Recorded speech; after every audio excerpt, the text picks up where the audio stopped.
What is up, my friends? You are very welcome along to tonight's late night agenda. A brand new week and hopefully another couple of big games coming up for the Reds. How are we all? Thank you for dropping in this evening. Apologies, I was a couple of minutes delayed there. I was just going through some last minute notes to make sure I was fully prepared for the show. So look, tonight I'm not going to take this conversation in one direction or the other because I know it's a draining time for everyone. People feel frustrated. Others feel frustrated that we're frustrated.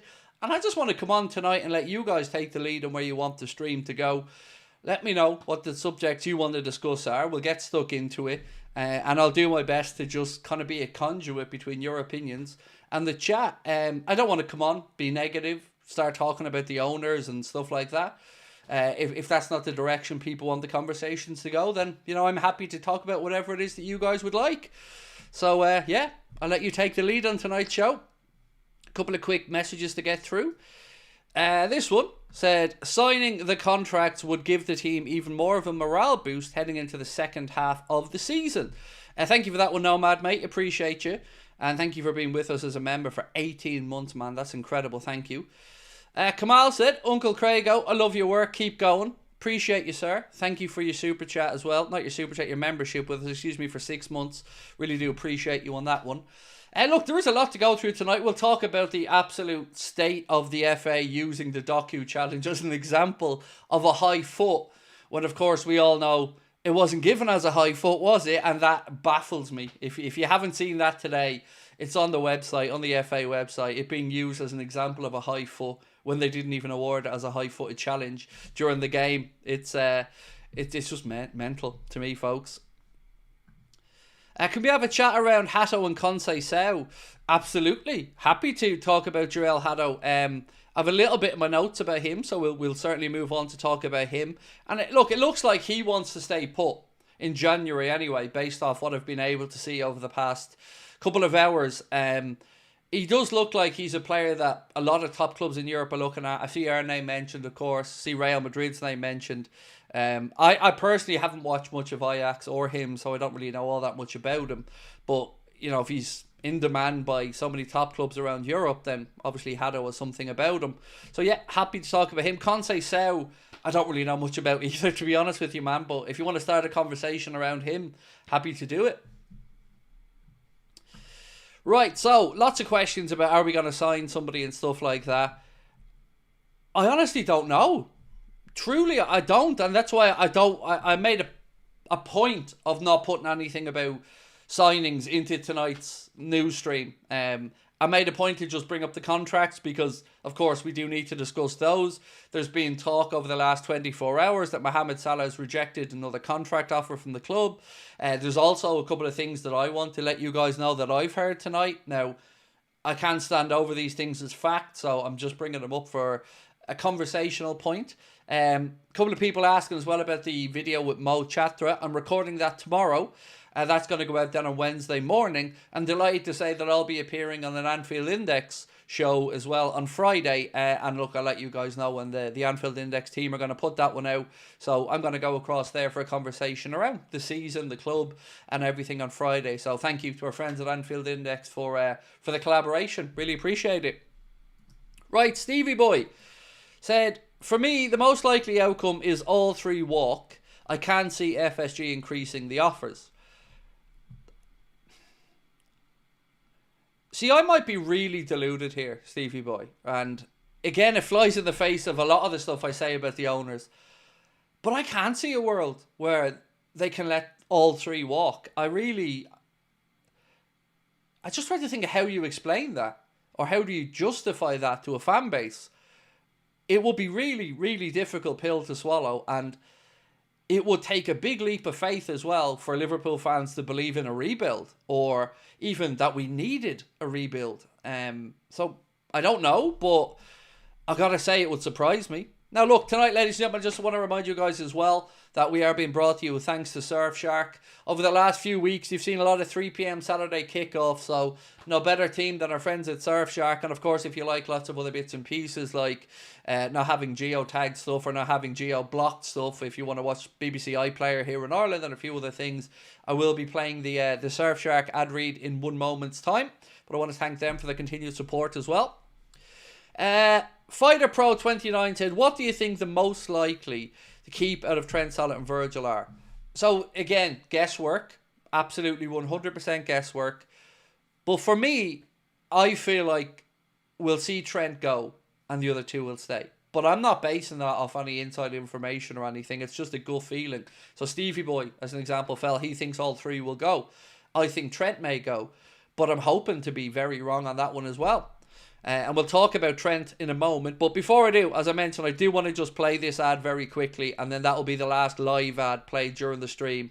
Again, got to thank our sponsor Surfshark. So 83 seconds and I'll see it. And we'll get stuck into Trent. We'll get stuck into the contract situation. I'll tell you what I've been hearing about the offer that went over to Salah and Virgil.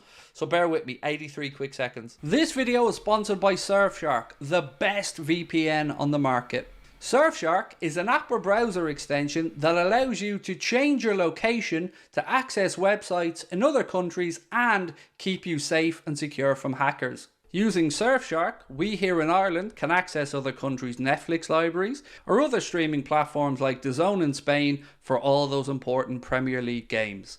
Surfshark keeps you safe and private by protecting everything you do online. Everything. When your device connects to the internet, all that information is, in a way, blurred out. Surfshark is particularly useful for keeping you safe from being hacked if you use public Wi-Fi. Let's say you're in a cafe, you're at college, you're out and about, they've got you covered. Surfshark allows you to use one subscription on unlimited devices, meaning you can share your account with friends or family or that neighbour who's a little bit cheap. On top of all of this, Surfshark offers a 30-day money-back guarantee. You can also upgrade to Surfshark One, which includes the VPN, an alert system for breaches related to your data, such as emails and credit cards, and an antivirus software for your desktop. Our sign-up offer gives you Surfshark VPN for a little over €2 a month. Simply appreciate your support, my friends, and thank you to our sponsor Surfshark as well. Right, let's get stuck into it. I do appreciate your patience there. Right, let's get cracking. What do we want to talk about? Let's start off with a story that again is coming out of Spain. Again, very Real Madrid centric. And it said, sources close to Real Madrid say Trent Alexander-Arnold is 98% done. Now look, I believe that that's absolute nonsense. I don't think that that's anywhere near close to being the truth. But we have seen over the past day or so some indication that Real Madrid will be speaking to Trent Alexander-Arnold. I think it was Fabrizio Romano yesterday who said if that meeting hasn't already taken place, that it will soon and they will start to have those conversations. So yeah, let's wait and see. I don't know what to think about the Trent one. It's so tough because we know what we want. I can understand if he's not getting an offer that he thinks is good enough. But like I've always said, whilst we don't hear he wants to stay, it's leaving it open for conjecture. And that's all it is at this moment in time. So, yeah, we'll go with that. Right, so let me get into the title of tonight's stream for those people that are in nice and early, and I appreciate you. So the title of tonight's stream is kind of based around something that I was told. And I have to state categorically that I'm not saying this to be a fact. But it was somebody mentioned to me, and then I seen it somewhere else as well, that one of the offers put to Mo was a 1-year contract on 10% less than he currently makes.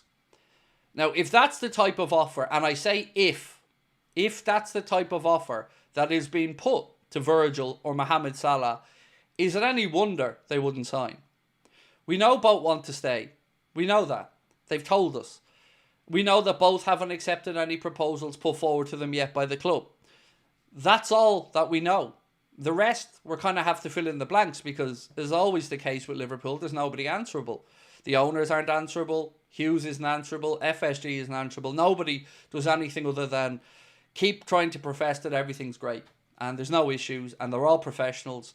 But it's going on and it's rumbled on way too long for, I think, people to feel like it's an eventuality that these things happen. I think people are concerned. And when you had that report yesterday that stated that Mohamed Salah has rejected another contract proposal put to him by Liverpool and is expecting another one back in, you got to ask, how bad are these proposals? Now, again, I have to say, we don't know, right? You don't know, I don't know. But we do know they're not signing them. So, you try to piece this together as best as you can, and it becomes frustrating because we talked about this in the summer. You know, and this, I'm even parking up anything about signing a player in this window now. But to leave the contract situations where they are, just genuinely baffling. Really, really baffling. And I can't get my head around why they're running this risk. I just don't. At some point, it is going to fester and it is going to cause frustration with these players. And I don't want to lose any of the three of them, let alone all of them. So why is it taking so long? And the only answer can be that the offers are just not acceptable. Now, it depends what side of this you want to look at. The offers aren't acceptable. Liverpool are trying to be prudent, is one defence, right? That's understandable.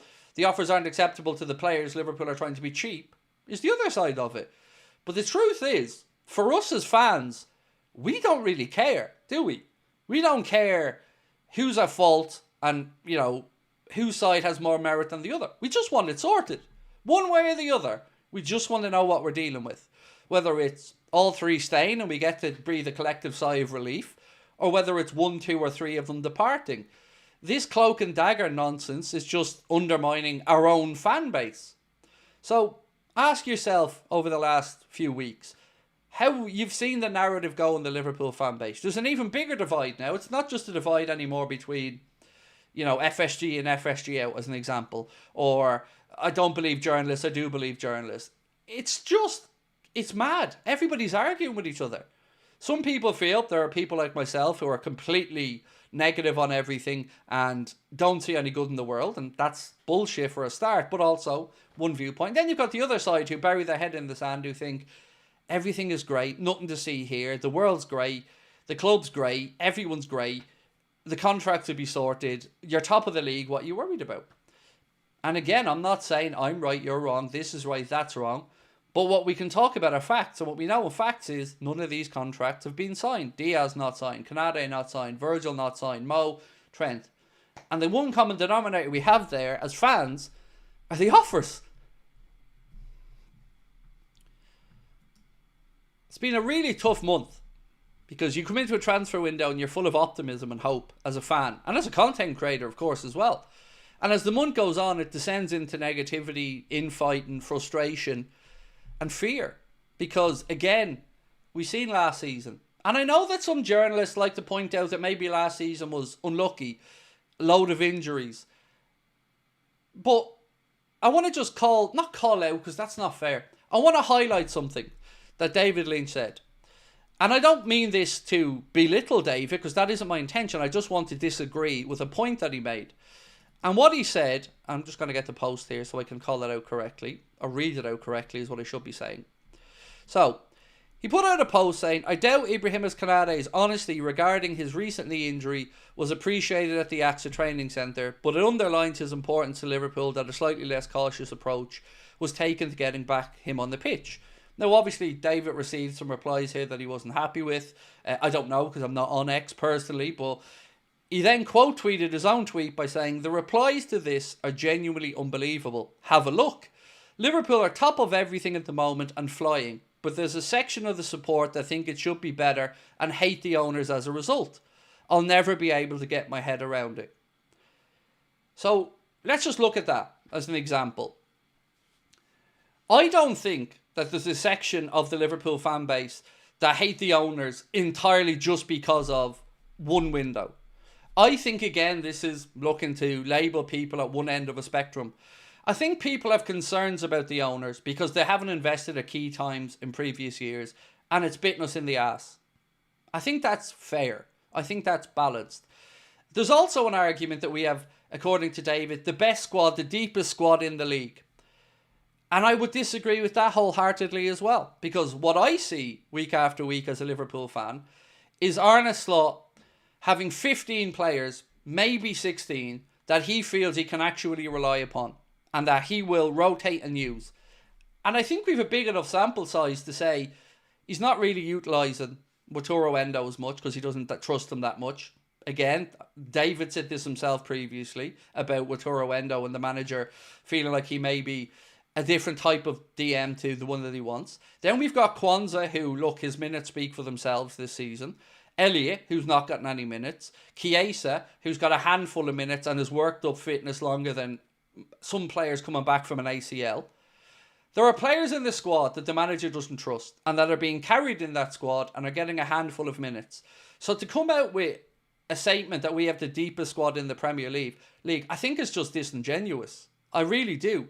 Now, I don't think we have 2 key players in every position that the manager thinks are good enough, and that should be the aim for me as a fan. So let me know what you guys think about it. Do you think we have the deepest squad in the Premier League that doesn't need any improving? Because I don't. I think in every transfer window, at every football club, you should have an honest assessment of your squad and ask, can you improve it? And there's too much benefit of the doubt given in these scenarios for me over the years. So, do we not have muscle memory as Liverpool fans of seeing seasons slip away from us? Now, you can argue what the reasons for those seasons slipping away are. Some people feel like it was fatigue. Some people feel like it was unlucky with injuries. Some people feel like there's a lack of investment. It doesn't really matter. We've seen it happen. And we've not seen anything to the contrary to let us think that it might not happen again. So, to these people that try to use the "you're top of the league, everything's great, what you moaning about" argument, it's how we finish that's important. And that's where the fear creeps in.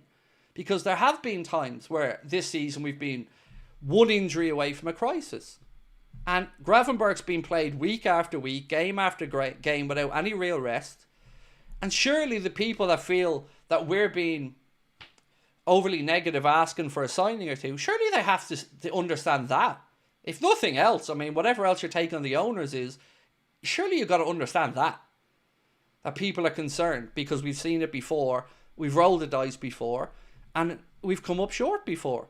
The season we won the league, we won that league by February or March. We were flying away in a canter.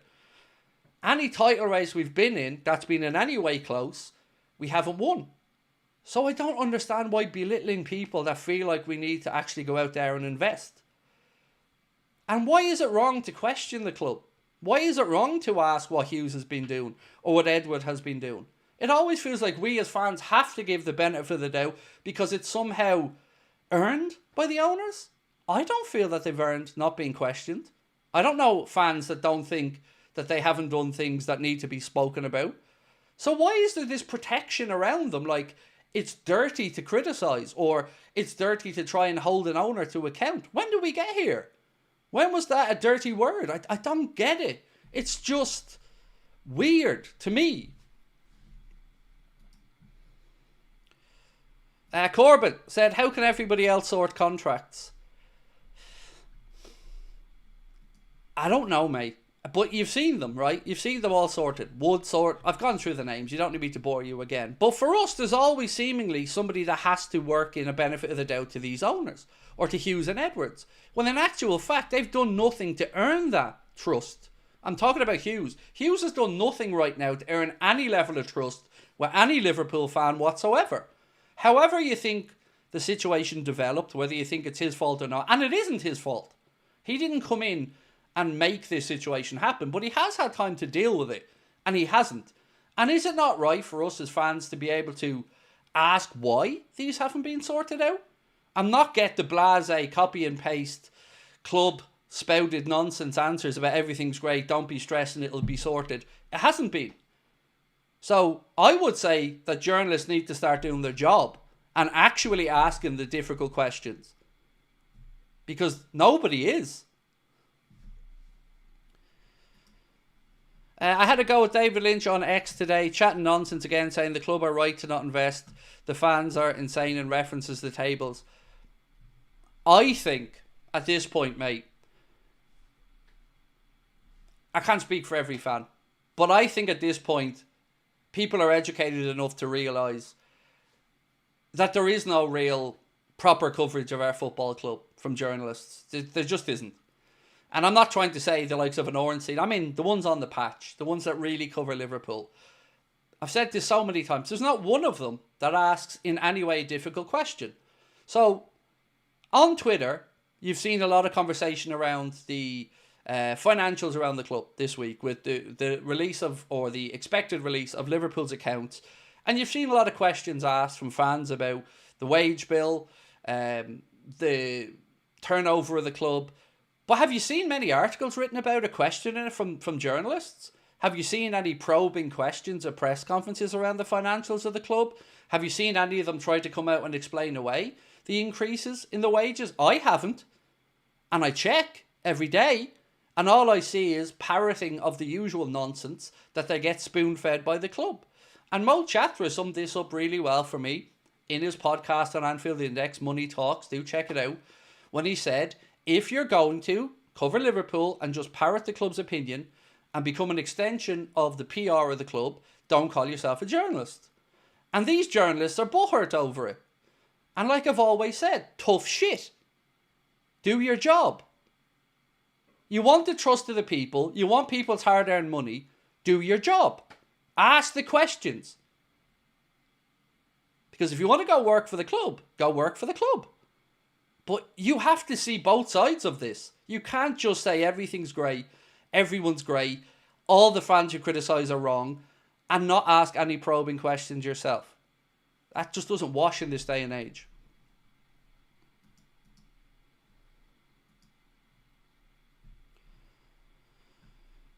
So again, to anybody that's coming in to say to me, stop moaning, I'm going to say this clearly and once again, you're irrelevant to me because you add nothing.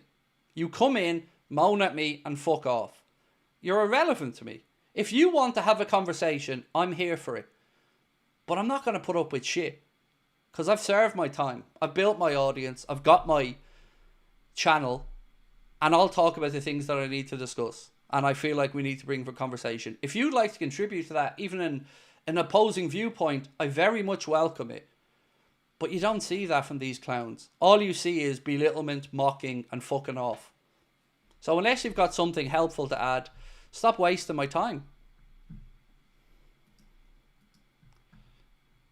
Grant said, sorry if it's been mentioned, but any chance players are not signing because they want guarantees on future signings? Love what you do. It's plausible, but again, I can't say categorically yes or no, can I? So, I don't know. Look, I can say if I was in their position, if I was Mohamed Salah, Trent Alexander-Arnold, Virgil van Dijk, or Ibrahim Konate, or Diaz, I'd certainly want those assurances, or at least an idea of the direction that the club are going to go in that sense. And I think that would be prudent of any agent to ask those questions as well. But for me to categorically say yes or no, I just think it would be me lying. Journalists do parrot club's opinion instead of questioning the wage bill, considering the players we offloaded. They use it as an excuse to justify the club not investing. I know. And I find that appalling. And I find that a slap in the face to the people that, again, these journalists claim to be representing or reporting on behalf of. There has been no pushback about these numbers. And it is truly pathetic just to see the shutters come up once again and everybody to say everything's great. It isn't. And when you've got people in the financial landscape expecting the wage bill to go down, not me, idiot fan, or you know, regular Joe Soap, people who work in accountancy and work in finance expecting that wage bill to go down by tens of millions and it goes up. Is it not fair to ask, where's the money going? How is the wage bill going up at a time where it should be going down for various reasons like contract clauses, and we're not in the Champions League, you wouldn't be getting paid as many bonuses. It just doesn't make sense. But instead of doing their fucking job, these journalists just want to belittle everybody that questions it and knock us all. It's tiring to us as well, as I'm sure it is to them, but ultimately, do your job. Mahmood, welcome back to Anfield Agenda FC, bro. This made-up word sums up my view of the transfer window. Anticipantment. I like it, Wayne. Look, I went into this transfer window, Wayne, and you can go back and watch early streams, just thinking midfielder's all I need. You know, I think we need to strengthen a left back, and I agree with all of you on that. But for me, I thought we could wait till the summer for that one. But the midfield situation was all I was expecting to be sorted in this window. But somehow they've blagged through another window where it hasn't been. And all we can do is go off links that we're seeing, right? And all the links we're seeing as well are to cheap-ass players. Jonathan David on a free. El Hadj Malik Diouf for, like, what is it? 17 million quid. El Hadj Musa, whatever the dude's name is, from Feyenoord, 12 million quid. Cherky, 19 million quid. And this is acceptable. Like, this is the level of us. One of the most storied football clubs in the world. And people are happy with that shit.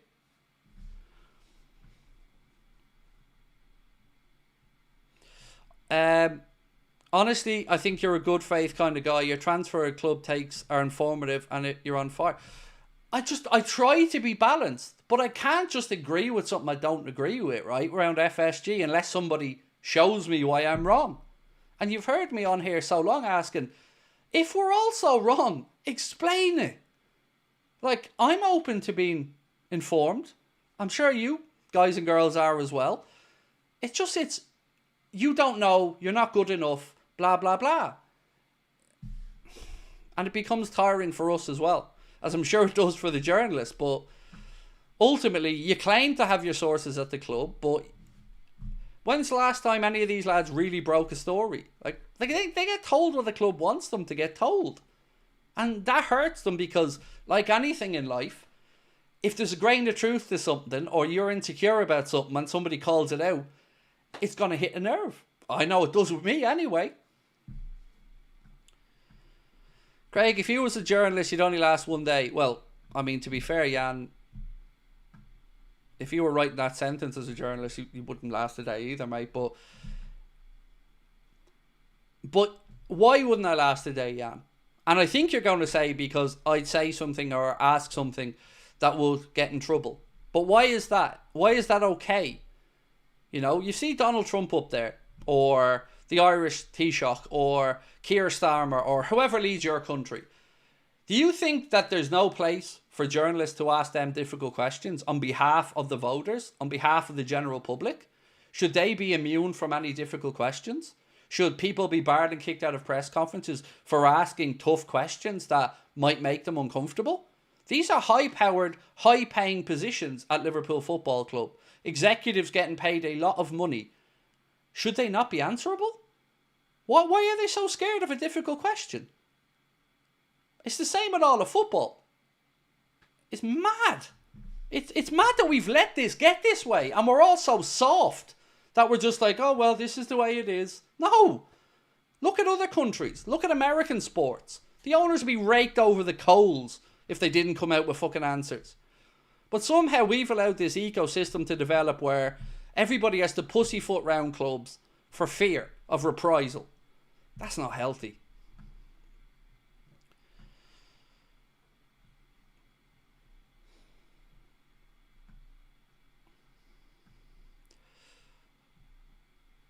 Adam said, how are you, Adam? Said, I could be wrong here, but is there any possibility that deals were agreed before January for either Virgil or Mo, and it explains the increase in wages? No. None.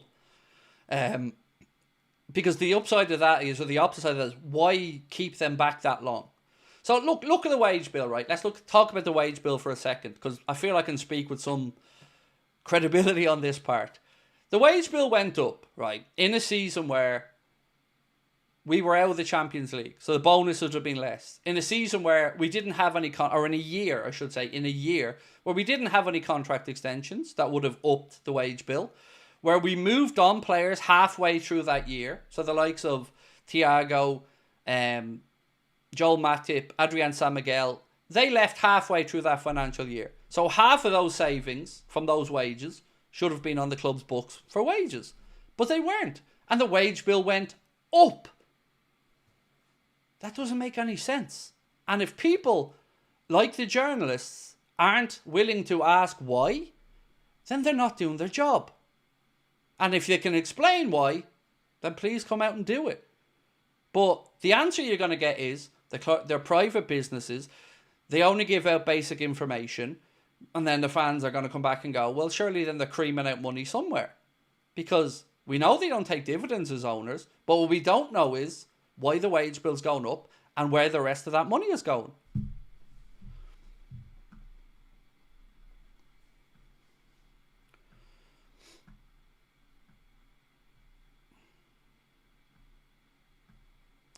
Because you say it as it is, and they don't like why you're not at the big table. I don't try to say it as it is, Jan. I just try to give my opinion.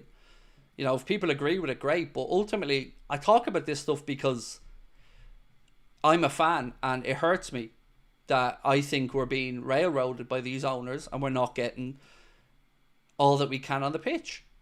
And that's the be-all and end-all of it for me. Right, let's get into some conversations around Stefan Bajcetic for a moment. Anfield Edition posted from Mateo Moretto that said, talks of Stefan Bajcetic to join Las Palmas on loan are progressing well, with negotiations potentially set to advance significantly in the coming days. I'm easy. I just want Stefan playing football. If the club and Stefan thinks it's best for him to go to Spain for the second half of the season, I'm fine with that. If the club and Stefan feel it's best for him to remain at Salzburg, I'm good at that as well. But it's about getting minutes in the kids' legs, and that's the important part for me in this. Then there was that report yesterday from at Mazraoui that said Mo Salah has turned down the latest contract offer from Liverpool because the terms were not agreeable. However, the forward is waiting for a new offer to arrive. Take from that what you will. That was out there mainly yesterday. Lille are the latest club who have declared an interest in Feyenoord winger Anis Hadj Moussa, 22 years of age. I was talking to you guys about him the other day. It seems that Lille, Liverpool and Chelsea are all keeping an eye on the player. Algerian international, valued I think at about 19 million quid, if my memory's right. Could be even a little bit less than that. Maybe, actually it was 12 million, sorry. It was 12 million euro, 10 million pound. Again, it's an interesting link, but it's a cheap one. And that's all that seems to have been out lately, is a lot of cheap links to players. Another one that says here, Anfield Watch done a piece that says a young talent who are striking comparisons to Sadio Mane is Bazumana Toure, an 18-year-old Ivorian winger, currently dazzling in Sweden's top flight for Hammarby. Another player we've been linked to there. I don't know anything about him, but again, cheap and young.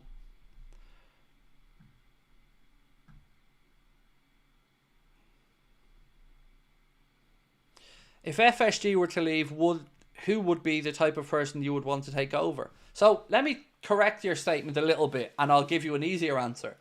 I'm happy with FSG if they spend a bit more money on the playing staff and stop trying to railroad people into thinking spending money's dirty, or that owners can't put in any of their own cash. They can, and we will discuss that tomorrow. So for me, FSG, like I've said, I know people never give me any credit for this because they only see clips or take the stuff that I go a bit sensationalist with. But I've said over and over and over again, they're not the worst owners, far from it. By a long way. For me, I'm 85% of the way to being happy, but that last 15% has been 15% of not investing in the playing squad and costing us trophies. And I can't get past that. So that's my point on it. Spend that money and you won't fucking hear from me. And I'm not talking about spending Chelsea money or ridiculous money. I'm talking about going out there and having a net spend comparable to Spurs or, I don't know, West Ham or Arsenal or, you know, the clubs we're competing with. And I'm happy at that point. So people can try to sensationalise what I say and do all they want. But I'm on record many times by saying the owners do a lot of good things, and they're not the worst, and they're nowhere near the Glazers. You never see that written about me or spoken about me, because I'm somehow the poster boy of FSG out, despite me having one steady concern that has never been addressed. And that's why I keep bringing it back up. The Super League has been and gone. I can't do anything about that. I'll never have the trust of FSG. I'll never trust in them. But they can address the spending. And that's what makes this all the more galling for many of us. These contracts can be sorted and the goodwill put back into the fan base quickly. It's a conscious decision not to sort any of these. It's a conscious decision not to go out there into the market and sign players. It's not that the players don't exist. It's not that the club don't have the financial means to do it. They're conscious decisions that we're getting hoodwinked into being told are brave and bold and clever decisions, but they're cheap decisions. And I keep saying the same. Cheap is the word I use to describe these owners, because they are cheap. And I don't know of anything to suggest they're not. Like, give me one example of why they aren't cheap. And I've given them credit for the signing of Darwin, by the way. But everything else, it comes back to spending what we have, spending what the club bring in. But I don't even think they're doing that now, because the wage bill situation is incredibly worrying. You know, the wage bill is the thing that we've always been told was ridiculously high and was stopping Liverpool from going out there and doing this, that and the other. But it never made sense when you look at our top earners and contrast that with other clubs who have more players on higher money and who have less of a turnover. But somehow for us the wage bill has always been this weight around our ankles.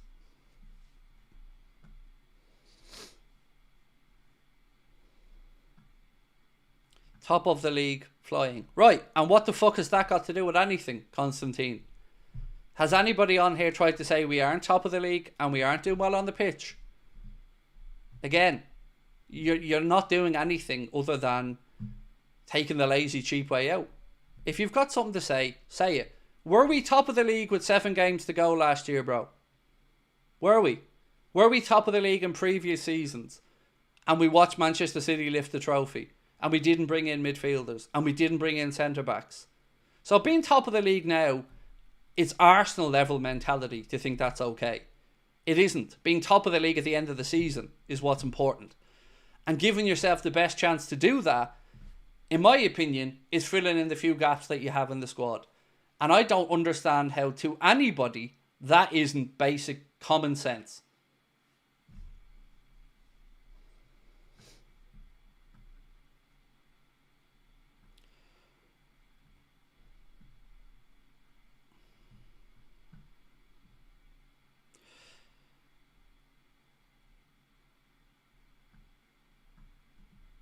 Thank you, Ewan. Appreciate you.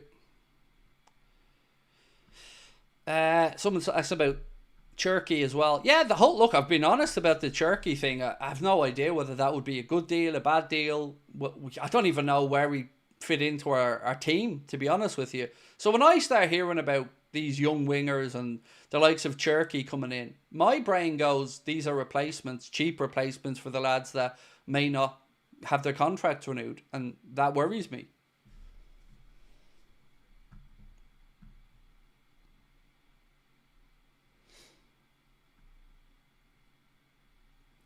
Martin said, it's a time when we should all be happy, top of the league, going well in the Champions League and Cups, but the contract situation, lack of signings has us all worried, and rightfully so. And I think that's entirely reasonable, mate, that, you know, we are concerned at why our club seems to procrastinate over these contract renewals far longer than others. So a lot of what you're going to hear from me is comparing us to other clubs and how they operate and how they do things. So why is it a ball ache for us to renew these contracts? And also, and I can't say this strongly enough, where's the criticism of the club for letting Trent's contract get here? That should be front and centre of every journalist's ire and rage and frustration. Is how are these clever, bold, intelligent people have let this situation get to here? Unless it was manipulated by one side to get to this point. You know? Because there's no rhyme or reason or explaining away letting Trent's contract get to this point, other than it being the height of stupidity. To let a player potentially worth 100 million quid get into a position where you could lose him for nothing. Now tell me any business in the world that would be happy to lose an asset worth 100 million quid potentially for nothing. Nobody. So these are supposed to be super intelligent businessmen. Make that make sense to any Liverpool fan. Jack Renton, thank you, bro. Appreciate you. White Hammer said, if Trent, Virgil and Mo leave, it's a long way back. Exactly. So let's look at that in a best case scenario, White Hammer. If these boys left, Virgil, Mo and Trent, and people believe that we're going to go out there and bring in players, let's talk about how long those players might take to get back to the level we're currently at. And that's the worrying part for me. So if you believe that if these guys go, the club will replace them, fair enough. But do we honestly think that they're going to be able to replace these guys with people that will come in and keep us at the level we're at without regressing and having to take 2 steps backwards to try and go forward again? Again, it just seems inconceivable to me that that would be the case. Because we're not going out there to bring in, you know, fucking, I don't know, pick names, Haaland and, I don't know, pick another great, Pedri, Gavi. We're not bringing in those type of players. We're not going to see Lamine Yamal coming to Liverpool. So we know that the replacements for these guys are going to be good prospects with a high future sale value, minimum upfront, and hope for the best. And that's great if you have other players there to bridge that gap. So no problem bringing in players for the future while you have your Mohamed Salahs, your Virgil van Dijks here at the club, keeping it at the level we're at.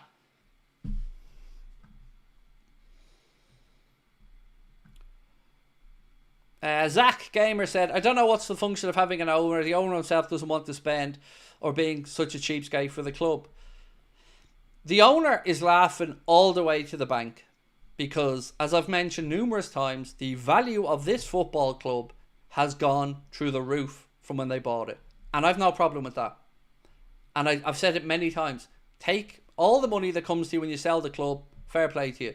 But you have a duty to make it the best it can be while you're here and spend what it takes to do that.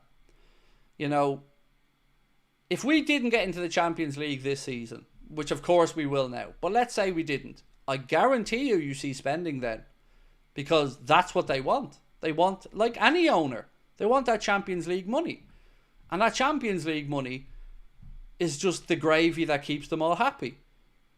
So, you know, we spent money after a season where we didn't qualify for the Champions League. And then we got back into the Champions League. Do I think that's a coincidence? Not one bit. Virgil and Mo are head and shoulders above competitors. Exactly. And yet they haven't been renewed.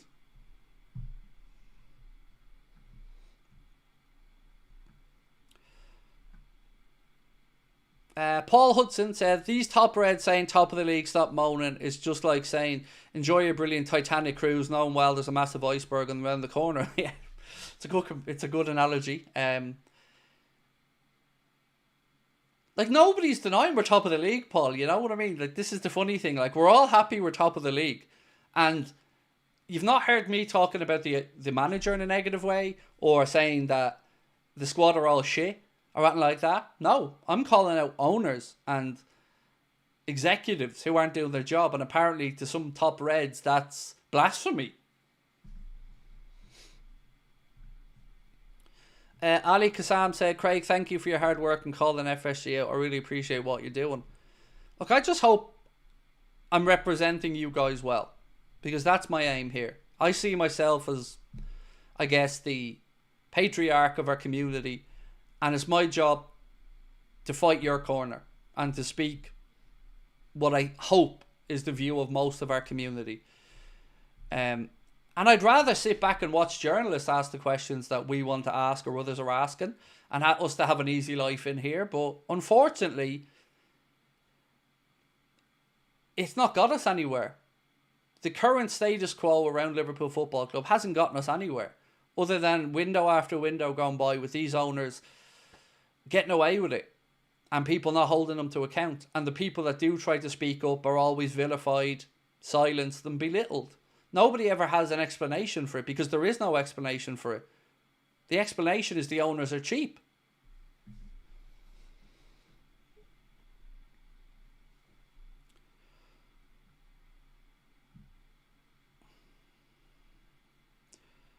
Ewan said, my manager's just a total FSC apologist. It's really frustrating on a separate note. Thank you for replying to my email. So let's say, as an example, just worst case scenario, let's say we didn't win the league this year.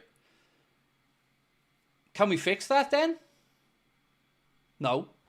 So if what's happened in previous years happens again, am I going to get the season back by getting to go to journalists and going, told you so? No, it doesn't solve anything.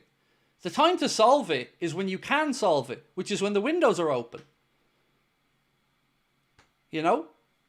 So why take chances? Why roll the dice? Bring in what you need and give yourself the best chance to succeed. Because I guarantee you, if we don't win the league and if we fell away, these same journalists would do nothing of the sort of criticising the owners. They'd find a way to talk about excessive demands on the players or an unprecedented injury or some horseshit that just papers over the cracks and just washes away any responsibility from the owners. And like I keep saying, we as fans don't have a lifetime to give away and to just sit back and accept the status quo. How many league titles more could we have had under Jurgen if with owners who actually gave a damn? At least 2 is my opinion. And probably another European Cup. And it's impossible to quantify what you didn't win. It's impossible to figure out what you may have won. But you can't just keep giving the benefit of the doubt and keep trying to explain away the cheapness. Jack Renton, welcome to Anfield Agenda FC, my man. Thank you for your support. As it stands, said Ace Banana, Mo, VVD, Trent will all be gone next season. So Alisson Becker, probably Kelleher, they won't be number 2. Mamardashvili who joins next season and will probably be number 1. Imagine that. There's just no explaining it to me, mate. I can't figure out the contract situation, you know. I've kind of made peace with the cheapness of the owners from the point of view of expecting a transfer or 2. I expect to be disappointed in that regard. I'm not saying it's the right thing, but I expect to be disappointed. I can't get my head around the contract situation, though. It's like they're intentionally undermining their own club to save a few pound. It's baffling. And also, it's cowardly. Because they're not making a definitive decision. They're not saying, we want to keep Virgil, let's get to a point where we guarantee we keep Virgil. Or, we don't want to keep Virgil, let's just make it clear that we're going to let him go. There's just no... Everything is grey. Everything is, well, there's an offer out there, so at least we can say we tried. Just get it done.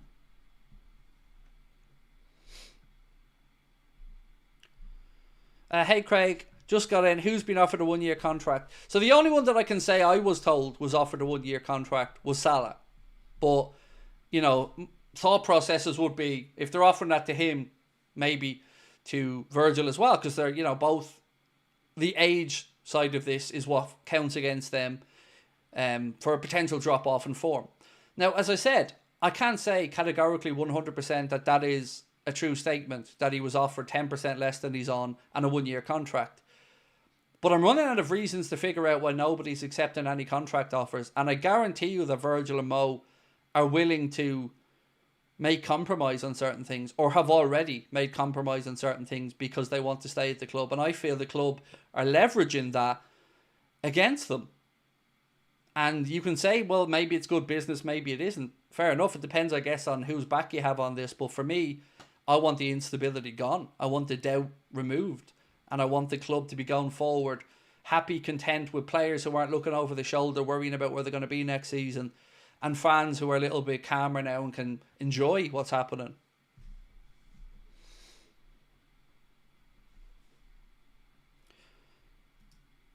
So I'm going to ask just a simple question.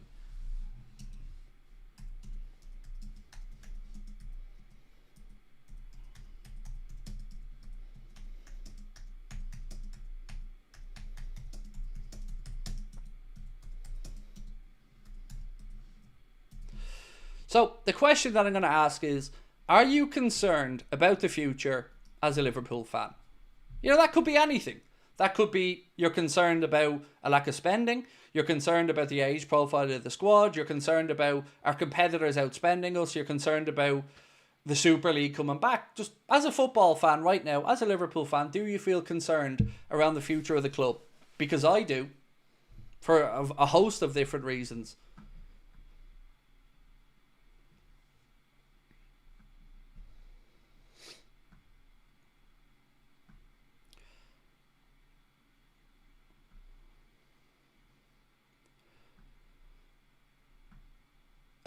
Red said, with just a little more investment in the squad, we could have won a couple more titles. Exactly. Exactly. And I don't understand, Red, why us saying that out loud is a problem.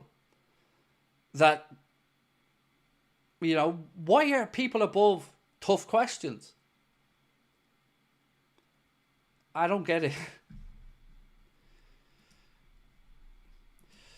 Jack Zapper said, "Hi Craig, give me Saudi ownership over this FSG shite any day. Also, any update on the crazy wage numbers in the accounts?" No update that I've seen on the wage numbers. I'm recording with Mo Chathra tomorrow, so I'll get a chance to put some questions to him. We put out a community post today asking you guys for some topics that you'd like me to bring up on it. No, obviously you've got to understand as well, Mo is a fan like me, chartered accountant, so has a better understanding of how finance works than I do, but he's not a representative of the club. You know, he's a fan like the rest of us trying to figure it out. So I'm just going to be, you know, leaning on Mo's financial knowledge tomorrow to try and maybe get a better understanding of why we are where we are with these numbers. With regards to Saudi ownership, look, you know my take on state-backed ownership of any football team. I don't like it, and that would be the same for Liverpool as anywhere else. And it would be this. It's nothing against Saudi. It's nothing against Abu Dhabi. It's nothing against any country. I just don't want them owning football clubs.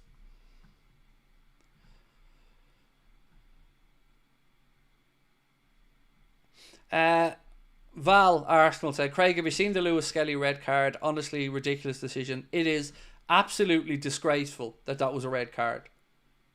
And I've nothing else to say, Val, really. And I said at the time, as soon as I seen it, you're stretching in any way to try and make that a debate for a red card."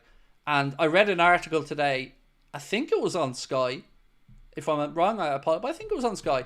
And the piece of the article was, again, came down to Michael Oliver being the number one referee and people being afraid to tell him to go to a monitor. And I've heard this numerous times from many people that, you know, Ollie's the top guy and how dare you question him on a decision. And again, I ask, what's the point of VAR? And I'm sure you've asked that as well, Val, here. But what is the point of VAR if they aren't going to get this obvious shit right? And at the very least for that, Oliver should have been sent to have another look.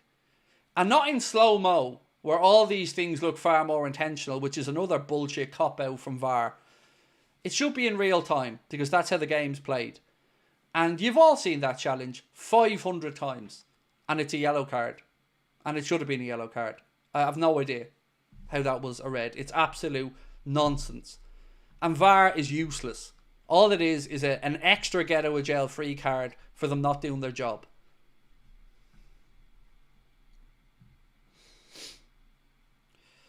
Dave said, "I've been a Liverpool fan since 75, been through the up and downs, the good and the bad, but the last few years since FSG took over, not seen us spending to bring us up to top four, but if Virgil, Trent and Salah go, FSG won't buy."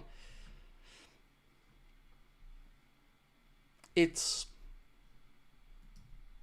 you know, it's maddening to me, mate, that we have owners this cheap.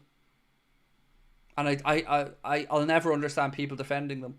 Because, you know, are these people going to be happy when John makes his 5 billion profit and they fuck off into the sunset, having not spent a penny, you know? And I don't begrudge them the 5 billion, by the way, or the profit they make on selling the club in the future, but I do begrudge them not spending when they're here.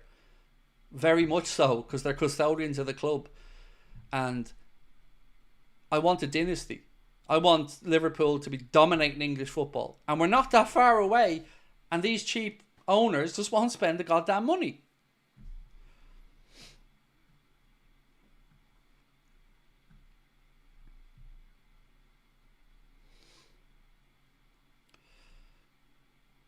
Escapado said, "Diaz wants Barcelona. He ain't signing. He'll run down a contract because we won't sell him unless they pay silly money."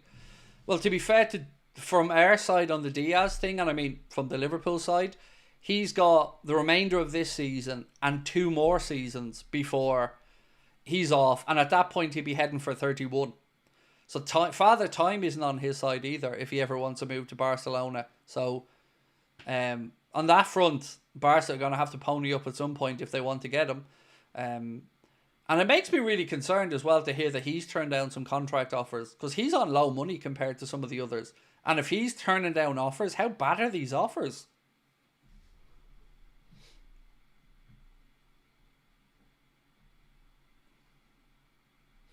Mark said, yes, Craig, I agree. I want us to rule the Premier League and Champions League for years to come. Exactly.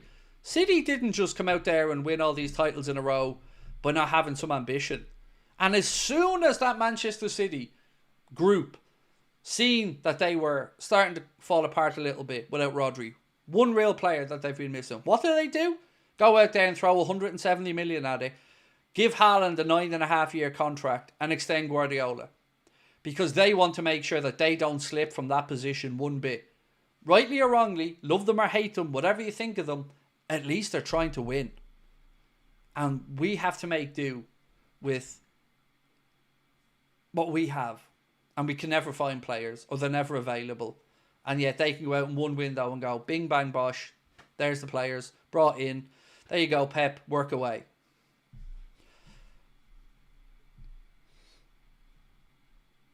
So, someone said, Mo Chatra said, in his opinion, it will cost 400 million to fully replace Mo, Virgil and Trent. Minimum. And I don't think he's wrong, because if you look at the impact of those players and what you would have to pay for like, if they're even out there in the world right now, he's not far off. Because Virgil's a £100 million defender if I've ever seen one, as in week-to-week performance-wise. Mohamed Salah's going to break Henry's 20 goals, 20 assists in a season record likely.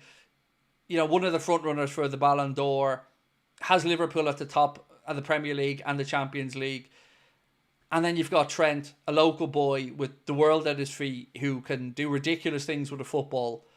So yeah, they'll cost a lot of money to replace. But I don't have any faith in these lads replacing them adequately.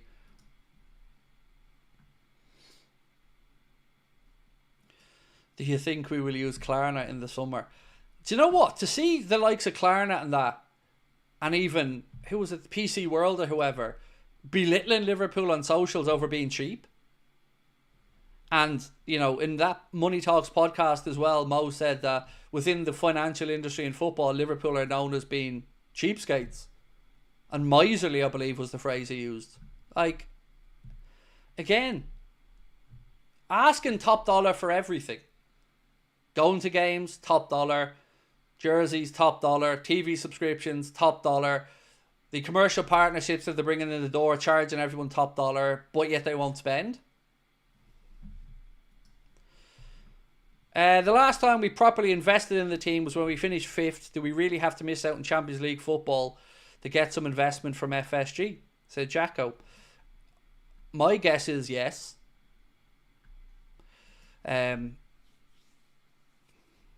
Yeah, my guess is yes.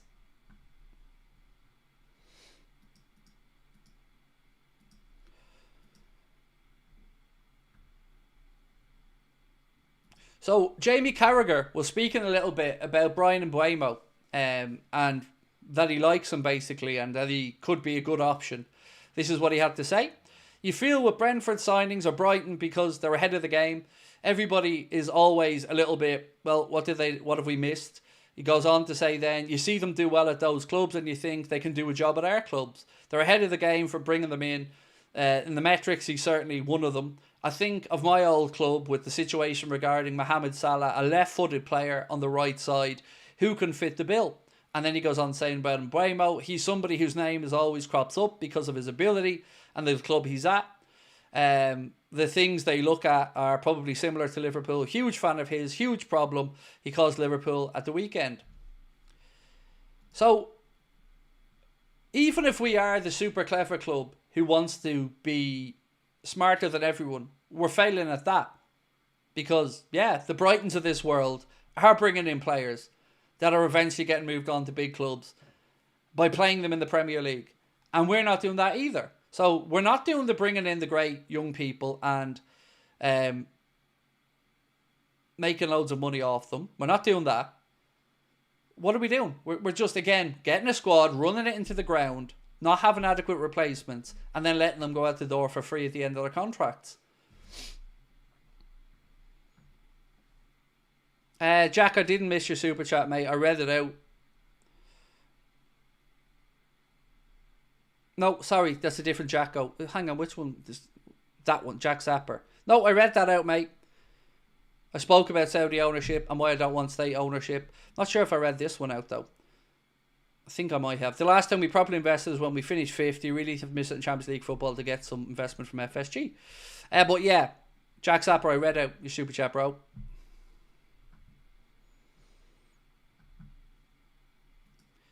We need to get our signatures and new players now. Yup. So 80% of the people feel like so far you're concerned about the future as a Liverpool fan. I want to ask another basic question.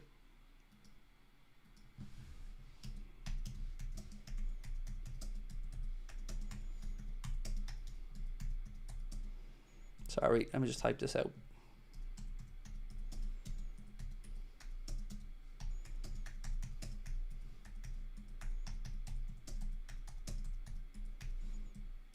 So, another quick question. In your opinion, is there any good reason that none of the contract extensions are done? Any good reason that you can think of that none of them are done? Not one of the 5. Because I can't figure it out. So, let me know. Hamiel said, Craig, as a United fan, I understand your hate for your club's owners. We've gone through it far too long. Great clubs like us being run by fools. Do you know what though, mate? I always try and say the same thing. I don't think they're comparable. The Glazers take money out of your club with the interest repayments and all that other stuff. I feel your pain. But one thing a Manchester United manager in recent times cannot criticise is the money they've been given. It's over £1 billion net in the last 9 years compared to our 300 million. So United fans, whilst I agree that you've got terrible owners, I'd love our managers to have had some of the money that United have had to spend, because the money that we've had is absolutely pathetic. And it just makes me think, what could we have done with the money others have been spending? So again, to just look at the net spend table that I still have here in my notes. Sec, I'm scrolling. Right. So United, between 2015 and now, I think that the period of FSG's ownership, have had £1.08 billion net to spend. Chelsea, £1.07 billion net. So net means after recouping money. And PSG, 825, Arsenal, 661, Spurs, 591 million, Manchester City, 585 million, Milan, 527 million, Newcastle, 521 million, Barcelona, 500 million, Al Hilal, 462 million, West Ham, 456 million, Aston Villa, 433 million, Bournemouth, 318 million, and Liverpool, 304. Below Bournemouth, Villa, West Ham, Al Hilal, Barcelona, Newcastle, AC Milan, Man City, Spurs, Arsenal, PSG, Chelsea and United. One of the biggest clubs in the world. Generating, I think, definitely top 7 revenues in the world. And our figure is that low. That is shocking. Absolutely shocking. And there's no hiding from that.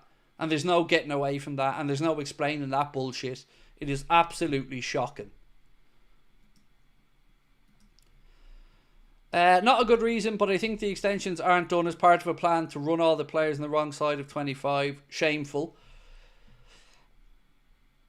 I don't know, mate. My fear when I heard Michael Edwards was coming back, and look, Michael Edwards has done a lot of great work at this football club, and I'm not trying to undermine the stuff that he's done in the past, but my fear when he came in was, I don't know, are we going to see this situation that you've mentioned about maybe come to fruition, where we've known in the past that they're not fond of giving contracts to players, let's say 32, 33 and upwards there, in any type of longevity. Klopp went to bat for Henderson. That didn't work out well because Hendo threw his toys out the pram and ran off to save football. And now we're in a situation where I'm truly just dumbfounded at the performances we're seeing from Virgil and Mo, that, you know, they can only answer the questions about them falling off a cliff in their future by performing on the pitch. And they've done it impeccably well this season. So they've done the best to answer any doubts that the ownership can have about the future. And they can't answer what might happen next season or the season after. So yeah, there's somewhat going to have to be a leap of faith. But look back at their injury records. They're pretty much bulletproof, both of them. And yet we can't find common ground with two players that want to stay at the football club. And are on record as saying they want to stay at the football club. I don't understand it. Below Bournemouth is an absolute disgrace. Yeah, a stadium that has, what, a capacity of, was it 16,000? Something like that at the Vitality? 16, 18k? Something low like that anyway. And they've had more of a net spend than us in the last 9 years. And these top Reds and journalists who think the rest of us are deluded think that's acceptable. And by the way, I don't give a shit that we've won a Premier League and a Champions League. I want the ones we didn't win because of the lack of spending. Because success shouldn't be a dirty word. Liverpool exists to win trophies, not net spend battles, not to make the owners money, to win trophies, to bring the city together, to make people happy. That's it. That's their job. That's what football's about. Tribalism, winning together, losing together, and calling shit out together when we're being taken for fools. And we're being taken for fools by these owners. 12,000, yeah. Exactly. And they have a bigger net spend than us, who've been in the Champions League a lot of those, most of those years, and Bournemouth have had no European football, have a much smaller stadium, and they can outspend us in net spend. And I'm supposed to be okay with that, or not question it. Who do these lads think they're kidding? If that doesn't ring alarm bells in your head, I don't know what to say to you.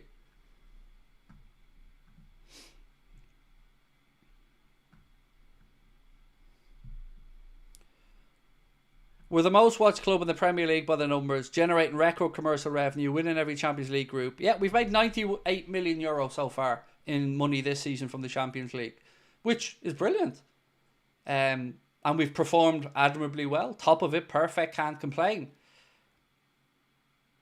But we're getting into the latter part of the Champions League now, where as long as you get into the knockout stages, it doesn't really matter if you have a playoff round or not. What concerns me as a Liverpool fan right now is Manchester City have probably shit the bed on the Premier League this season, and I don't think they're going to be able to make up that ground. But they can strengthen for the business end of the Champions League, which is what they're doing. So they're looking around and going, well, this is a trophy we can still win. Let's back the manager, and let's make sure that when it comes to the latter part of that tournament, that we're right there. And we think, well, we're top now of the league phase, so we don't need to do that, and let's just be brave and bold and wait till the summer. Ignoring the fact that the other people that want to win this trophy are strengthening and spending fucking money.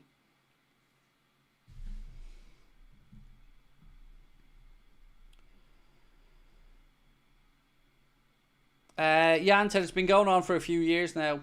I know, man, it has. And another window, like, let's look back to the summer. We're not talking about January and moaning about signings after a blockbuster summer. You know, it's not like Liverpool went out there and spent 150 million quid in the summer and we're on here just complaining about signings for the sake of it. We spent nothing. We made a profit in the summer.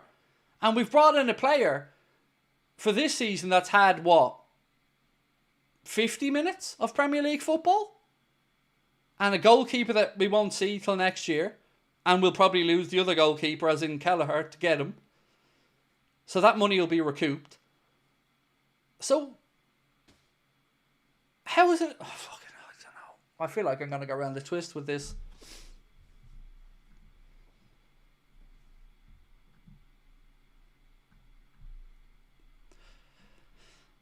And I feel like fans were really understanding in the summer. Because a lot of us tried to give the benefit of the doubt. To think, right, new sporting director, new manager, everyone needs to assess, everyone needs time, maybe new targets need to be looked at, change from Klopp. You know, a good example of that is the Arlie and Tchouameni type number 6 or the end of one versus how Gravenberch is playing now and the Zubamendi option that we looked at. And people understood it, even though we were once again made to look like mugs in the transfer window by having another player turn us down.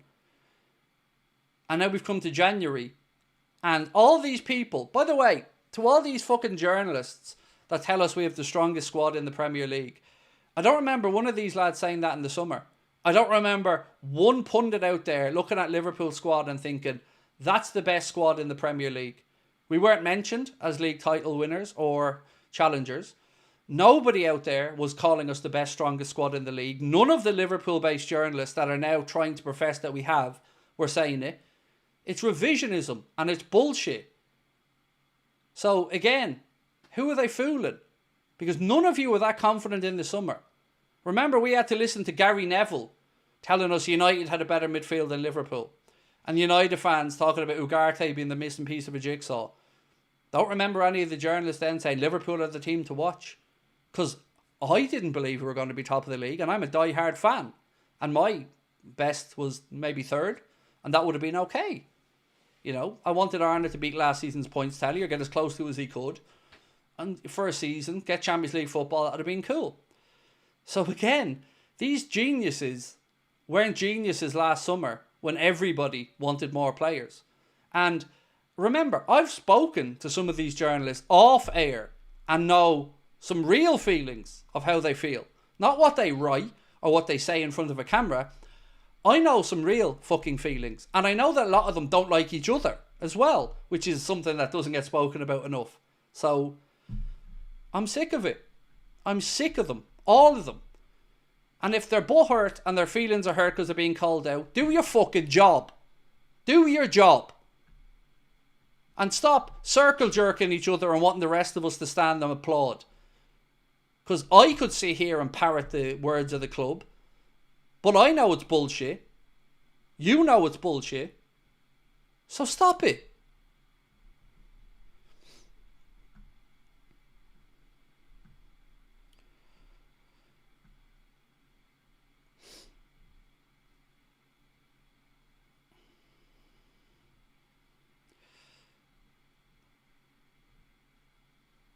Derek said, I don't understand why you will not buy players and yet not renew players. What happened? Exactly. There's no rhyme or reason. Not buying, not renewing, not doing nothing. Nothing. And coincidentally, we happen to be top of the league. In spite of the owners. Not because of them. In spite of the owners. Medusa Cascade said, as a United fan, I feel you, Craig. We've spent 18 months without a left back because Luke Shaw's made of glass and Malacia keeps having setbacks. Again, though, the difference there would be you've got money and you've spent it badly. And that's another conversation. You should be angry at the club about that, by all means. You know, the whole sporting director thing and the way they sorted that out was a mess, and Radcliffe's been a mess since he's come in. But you can't say you haven't had money. Liverpool fans have never had that expenditure. None. And do you know what I'm confused by? I've long defended FSG around Caicedo and that offer. But there's been nothing else like it in the whole time they've owned the club, outside of the Coutinho money for Alisson and Verge. And no repeat of it. How was it, for that one player, there was a willingness to spend £115 million? And we've not had anything even close to that level of... what's the word I'm looking for here? Encouragement or ambition in the market since that.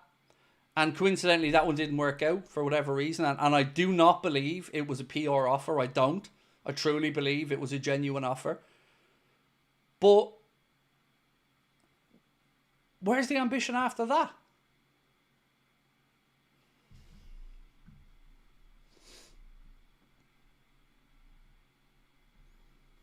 Ryan White said, sounds bad, but giving up fighting against these owners. Proud of you, Craig, for continuing to push the narrative. I'm exhausted, mate. I'm exhausted. I promise you, man, I am. I'm exhausted. And yeah, like I said, I've nearly given up myself in the last month. Like, I mean, all of this just stopped, given up, gone, because it's wearing me down. And I feel angry because I'm fed up of seeing my name belittled and run through the mud, and just for speaking out.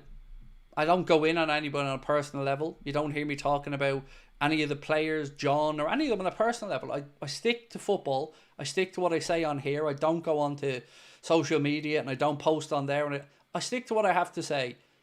And I'm fucking exhausted because I feel like I'm pissing into the wind, to use an Irish phrase. And I get a lot of the downside of it, but none of the upside that the brown nosers get.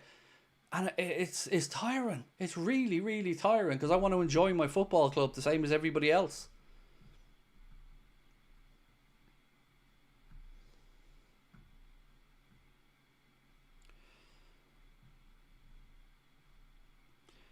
They knew Klopp was going during the summer. Casado's last ditch appeaser, in my opinion. I just wonder why nothing has happened since then. We haven't showed anywhere near that ambition again in the market, or even any sign of it being close to that.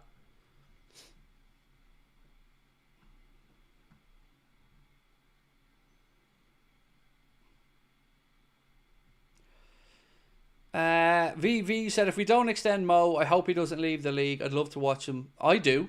So, I'm sorry if that makes me sound shitty, but I don't want to see Mo in the Premier League again in another shirt. It'd break my heart. Same with Virgil. And that's not aimed at them, I just couldn't do it. Imagine us having to look at them in the Premier League. And I don't mean at these boys. I'm talking about at the club, our frustration at the club. Imagine having to look at Virgil in an Arsenal shirt, let's say, next season, or Mohamed Salah in a Chelsea shirt again. And seeing them do it week in and week out, and knowing that they're not at our club because we couldn't give them a couple of extra grand a week or an offer that was anywhere near acceptable. But yet everybody else could queue up to give them that money that we can't afford somehow or are willing to do. No, I couldn't.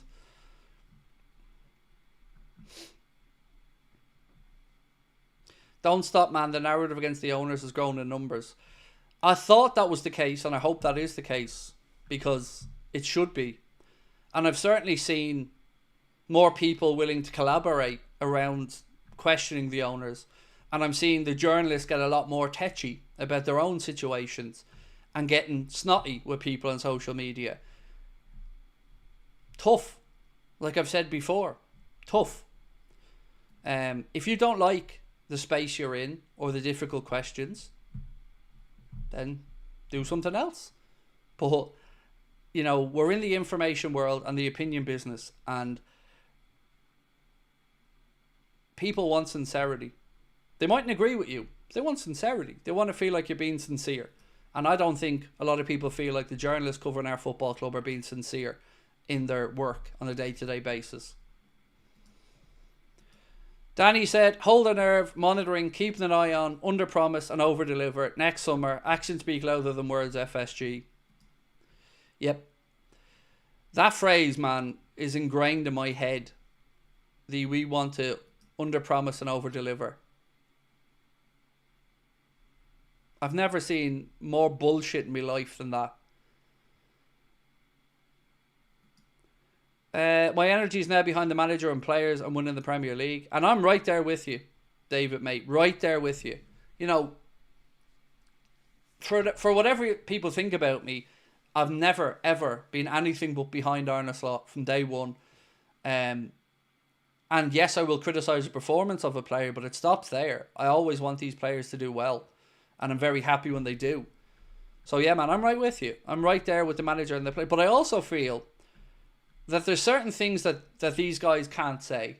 They have to be professional. They can't come out and badmouth the club. Manager can't come out and start complaining this early. And I understand that as a grown-up ass man, that everything they're saying shouldn't be taken as gospel because it's club speak, it's PR speak. They can't throw the players under the bus. They have to keep squad morale high. I get all of that. but we can.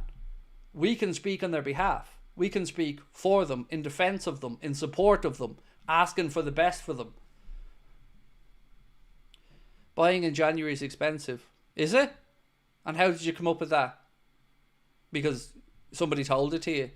Felipe Coutinho, 8.5 million. Daniel Sturridge, I can't remember, but it was low. Luis Suarez, very reasonable. Should I go on with more January signings that weren't expensive?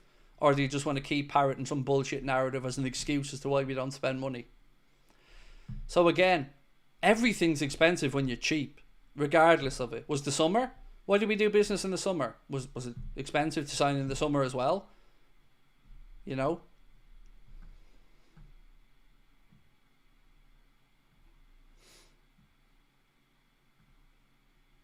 Leave FSG alone. They chose Slot over Amarum. And they've gotten credit for that. And I've given them much credit for that. And Hughes. But leave FSG alone? No, never. Until they do their job. And they brought in a manager who's done great. And by the way, also, there's many people who were questioning Arne Slot's appointment. I wasn't one of them.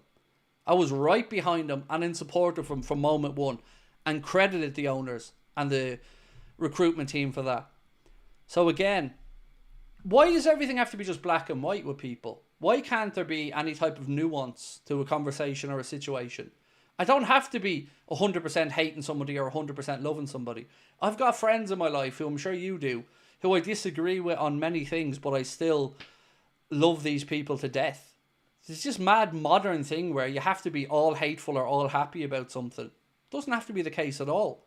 I can credit the owners for the good stuff, and I can call them out for the bad stuff. But during a transfer window is the time to talk about the lack of spending. Because doing it in the months where we can't do anything about it is like pissing into the wind. We have to do it at the right time, and when we're not seeing the investment, and that's now.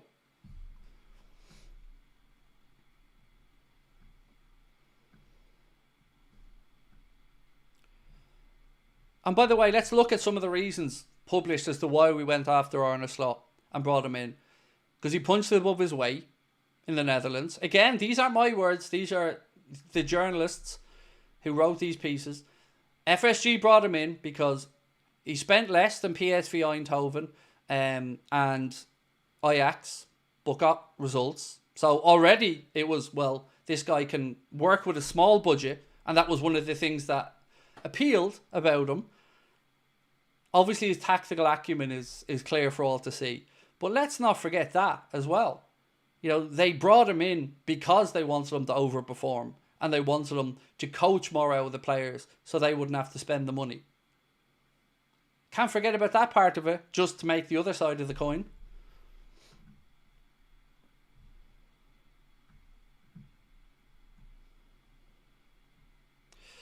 Do you feel he'll be thrown under the bus? Results, manager's fault, but if he loses, these players will be thrown under the bus. I have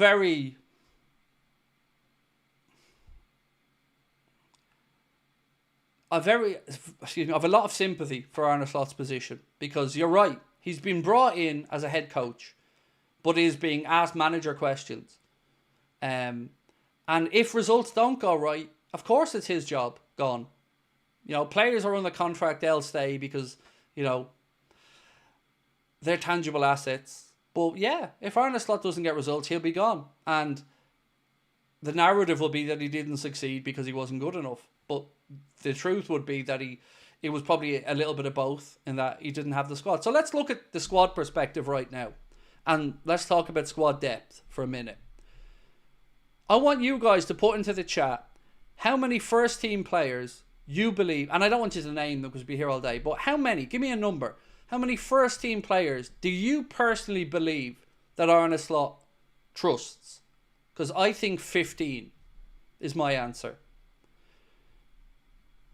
Genuinely, that's my answer. 15 that he thinks that if we had an injury, one of these others could substitute in for. I think he's 15 players he believes in.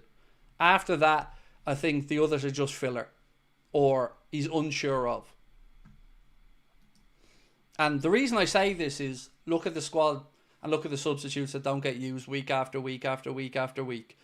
What's the point in having all these lads on the bench if the manager doesn't feel like he can utilise them.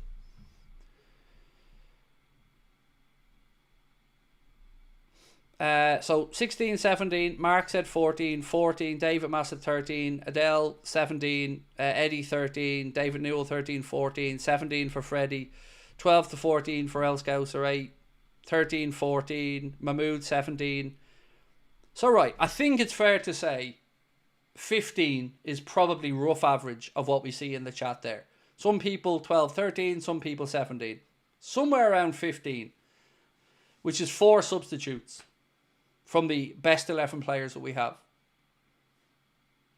And we're supposed to believe that we've the deepest squad in the Premier League with 2 top quality players in every position. Bullshit. That's not the case whatsoever.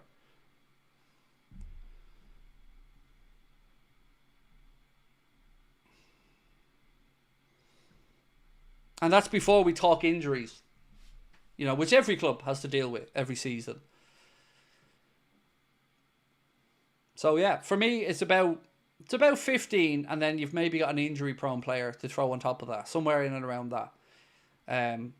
You know, when you look at Liverpool's bench before every Premier League or Champions League game, you know, you're seeing 2 to 3 goalkeepers on there, as an example, and players that you know aren't getting near the pitch. Or if they are getting near the pitch, they're getting 5 minutes.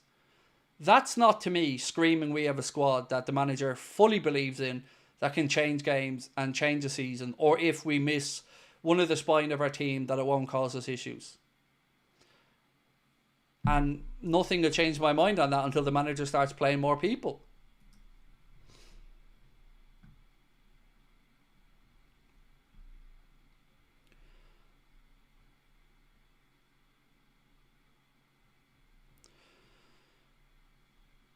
So, breaking, David Koo comes out as gay and admits to taking cocaine in bombshell interview. Okay.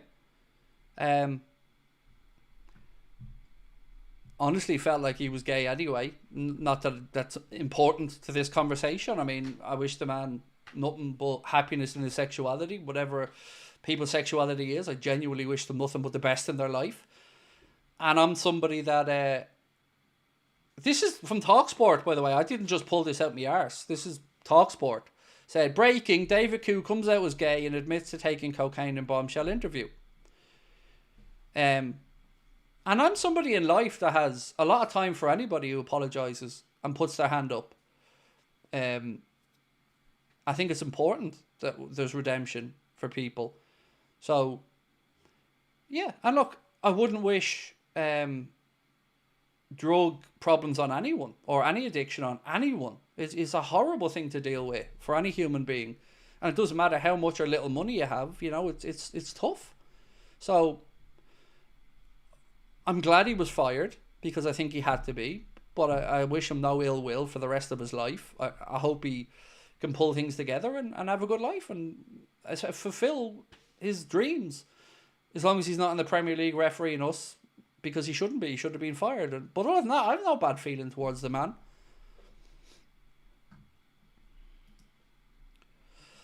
Carl said, think you can come to my wedding? No, I can't, Carl. Sorry, I didn't get around to sending back. There's a couple of reasons I can't. Some of them financial, and some of them timing, unfortunately. But no, I'd love to. But unfortunately, I won't be able to make it over. And I was waiting because I was trying to figure it out, Carl. I was chatting to the missus about it as well, but it doesn't look like we will be able to get over, unfortunately. Will said, hiya Craig, it could be said compared to other teams spending, Liverpool overachieve each season with FSG. They need to sell up. Absolutely. And that also gets me to the point of saying, if we think that the business that we do is really good business when we execute it and when we make a signings, and we have the trust the recruitment team, that to me just screams, why aren't we giving them more? If they've proven their worth, why aren't we giving them more money to work with? You know, if we know that they can find these players, why aren't we doing it? It just, again, leads me to feel more frustration. Colin Blackshaw said, January nearly gone. Where's the money, John? So just to clarify something for some people, actually, The transfer window doesn't close at the end of January. And ironically, I tried to post on the Echo website earlier on. There was somebody in the comments of one of the Echo threads that said, only 4 days left until the window shuts. And my response was, verbatim, actually mate, the window doesn't close till February the 3rd. And that was too toxic. That is in its entirety. There was no words added on. There was no other context. I replied to say, actually mate, the window doesn't close till February the 3rd. And that was too toxic and wasn't allowed on the Echo website. Fuck off.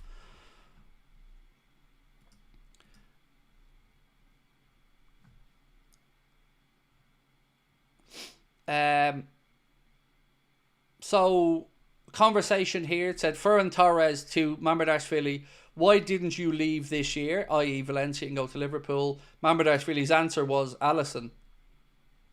But he's still going to be at Liverpool next season unless there's something we don't know about. Asim said, I think Antoine Semenyo is a genuine Liverpool target for the summer, one to keep an eye on. Yeah, to be fair, I don't know this to be a fact, but I can certainly see where Asim's coming from. I'll kind of get that vibe as well. I just don't know if he's good enough or not, but that's not for me to decide. If he signs for Liverpool, I'll be right behind him, same as any other player. But I do think it's possible, but I worry about why it might be possible. And I worry that it might be possible because we might not have a certain Egyptian king at the club. And that's my concern around it.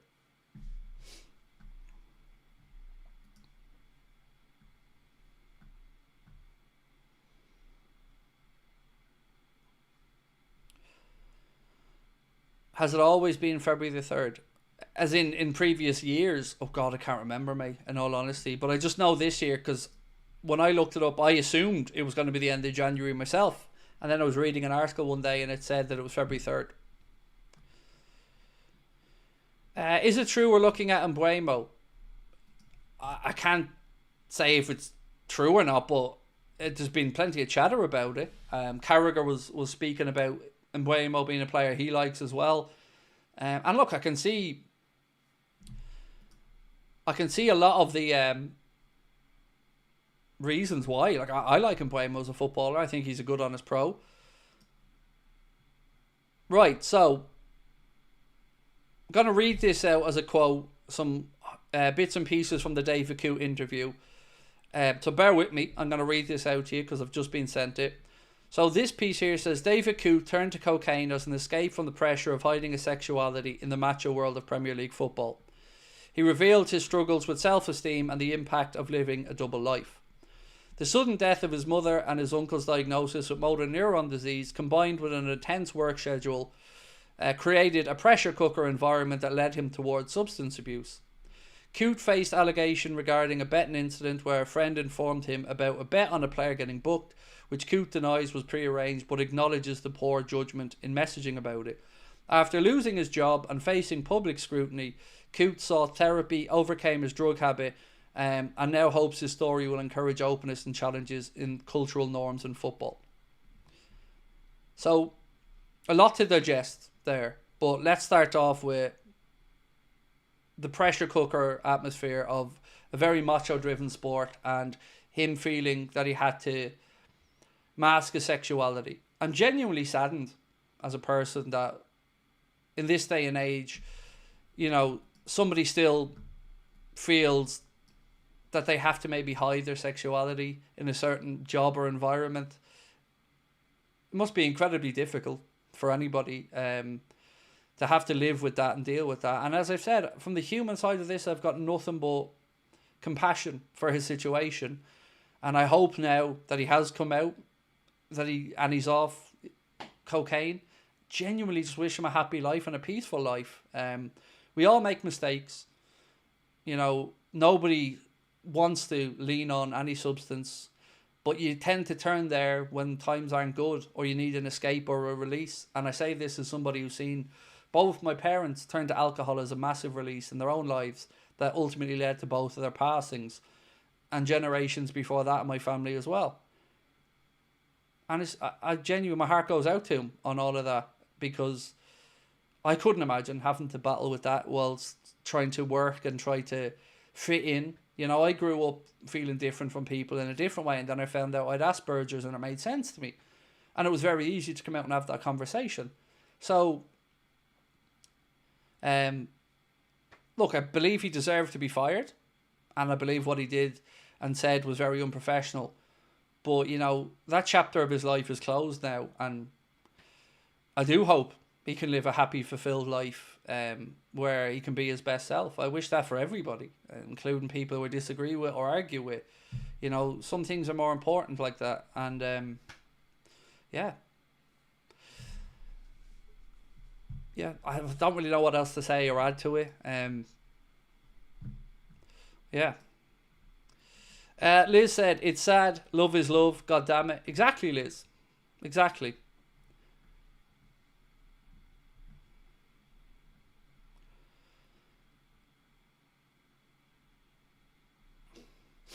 Dave said, fair play to the guy, but that doesn't alter his bias against us. Absolutely. But he's been held to account for that, Dave. You know, he has been sacked. And I think after that, what else can you expect from anyone? You know, they've lost their job. They haven't killed anyone. So, look, I might be a soft touch, but genuinely do feel compassion for him, particularly if he was battling his own demons internally around his sexuality. I mean, one of the things that I've been most proud of this new generation of young people is their openness about their sexuality. You know, I grew up and I didn't know one gay person in my community or in my friend group. But my daughter has many gay friends. Her best friend is gay. And I'm so proud that as a country we've evolved to a point where they can be themselves. And I might be old-fashioned, stuck in my ways in some ways, but I'm very proud of the young generation for that, and for them always looking to show love and preach love. And I think we need more of that in the world.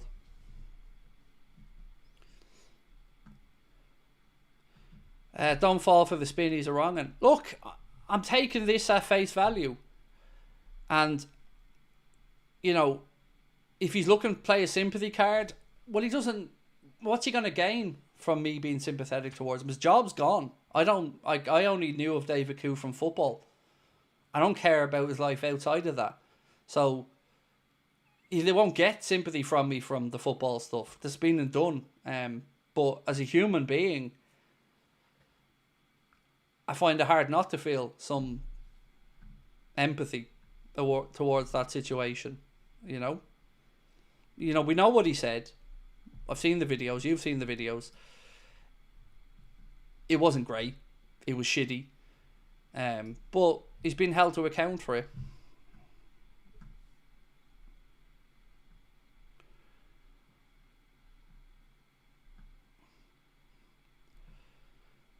Anyway, look, we'll move on from that. This was just something that popped up while we were live that I didn't think I'd be talking about tonight anyway. But, you know, that post from TalkSport came out about breaking about David Coote and stuff. So I guess we'd, you know, that's why we're talking about it. As long as I don't have to see him in a referee's uniform refereeing Liverpool again, good. That's good enough for me. Would you rather win all three other trophies or just the Prem? This season...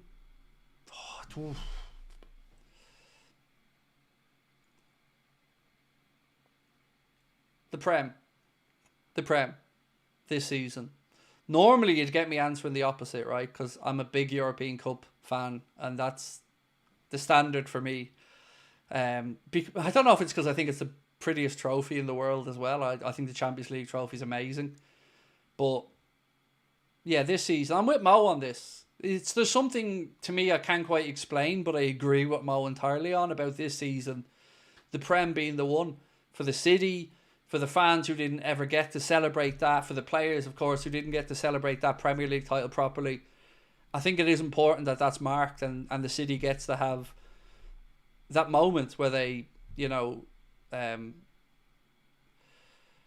salute the heroes, as I would say.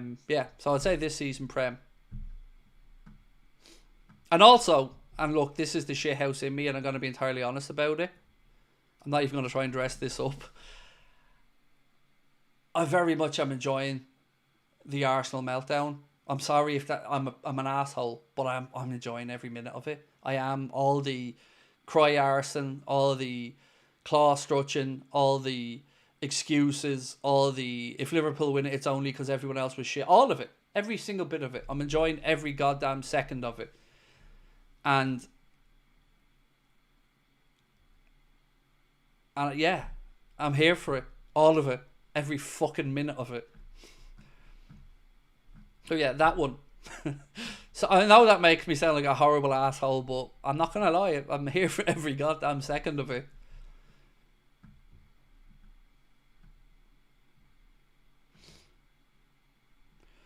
Jan said United fans turning on Sir Jim over ticket prices.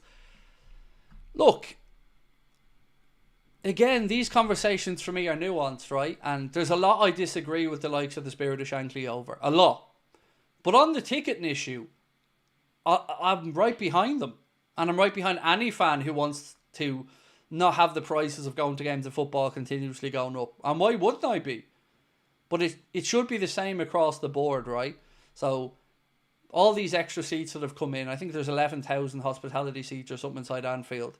They can't always be taken up by the rest of us. So we need to have somebody fighting our corner as well here. But I do agree that football clubs can absolutely pass on some of this growth in revenues by not putting up season ticket prices or attendance prices. Of course I do. So any clubs fans that are concerned about the rising cost of football, I think we should all be behind. I think tribalism should go out the window in these moments because it's a greater good. And it is, and has always been, a working class people's game that is now being driven into an entertainment industry and is pricing out the lifeblood that can't afford to go as often. And look, some people won't have sympathy for that either. Some people say, look, it's modern world, tough shit. People pay what they need to pay to watch football, and there's always a buyer out there, and there's something to that as well. But I wish football clubs would not fleece the fans so much like that, and I genuinely hope that the prices don't go up for these fans, even if it is just a couple of quid a game. But I'd like them to think about the rest of us a bit more as well.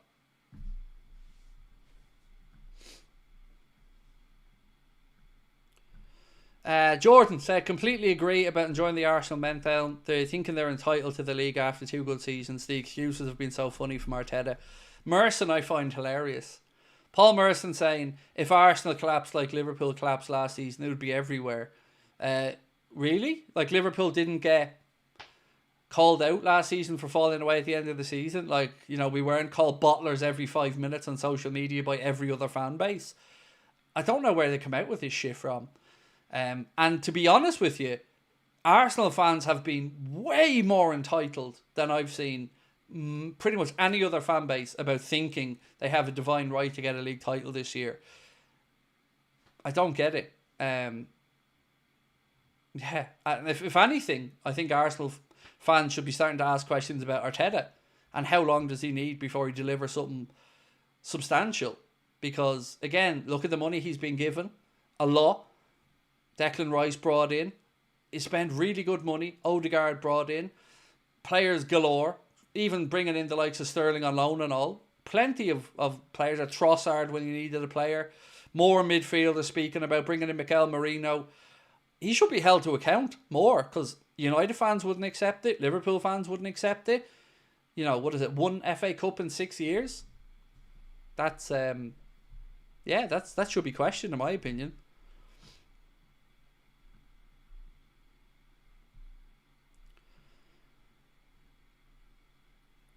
And by the way, the irony of it all is that even the top Reds, or the people that we think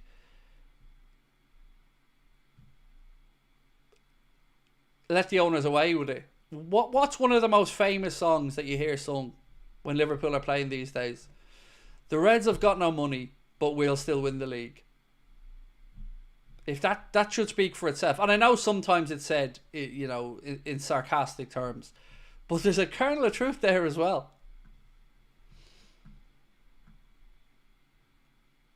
Don't forget his charity shield. Yeah, no, nobody counts the charity shield as a trophy. Yeah, it's a great day out and great money being raised for good causes, but it ain't a trophy.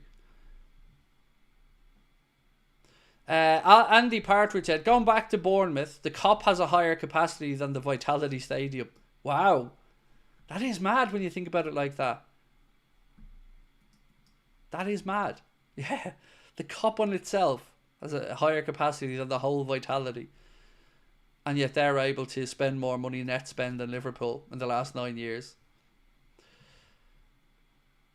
I'm very nervous about that game, by the way. I still feel like I'm not fearful. I'm nervous.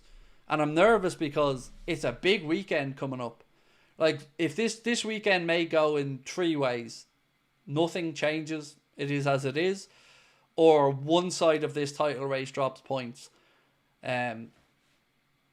So if we beat Bournemouth on Saturday, I think it's feet up, relax on the Sunday and see what happens at the Emirates between Arsenal and Manchester City.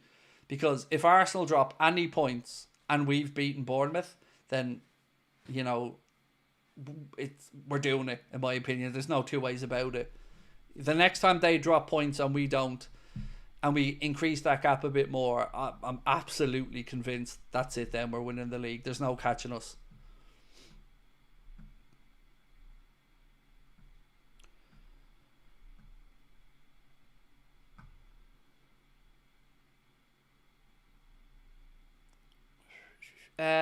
Agim said, hi Craig, regardless of the contract, who's staying, who's going, if Liverpool can play like they did against Madrid for the remainder of the season and rotate players, we can win 3 trophies. Absolutely, mate. Absolutely.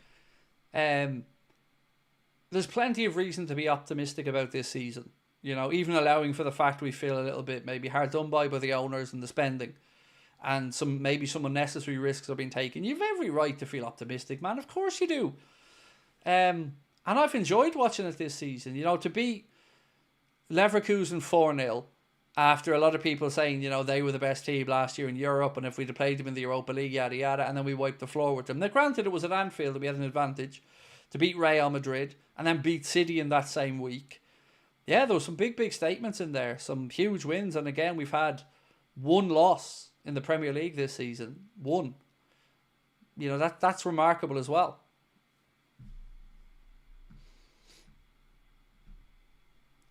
Tanya said, do we spank Spursy? I want 200 miles per hour on them after that controversial sending off.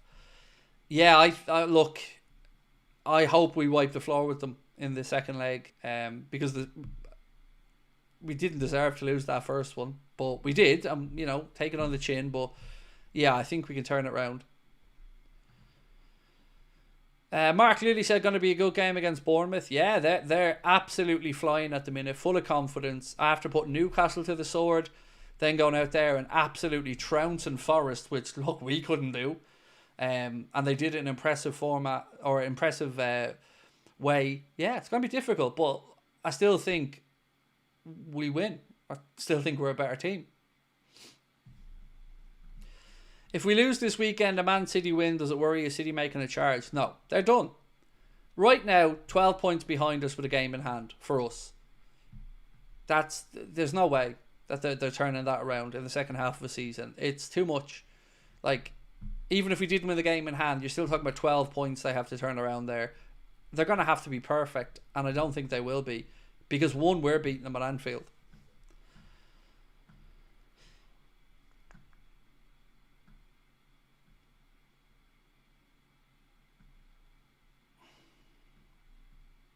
Craig, curious how you think FSG can get blood from a stone. We only have 500 million a year and 4 billion collateral. I don't know what. I know the sarcasm in there somewhere, mate, but I don't know how to answer it. David Massett said, I fear Bournemouth. We are top for a reason. I don't fear Bournemouth, we're top for a reason. Yeah, we are. But look, I understand people are antsy about it. I'm antsy about it. It's a tough game. They're no mugs. Iriola has them playing good football and they're full of confidence at the minute.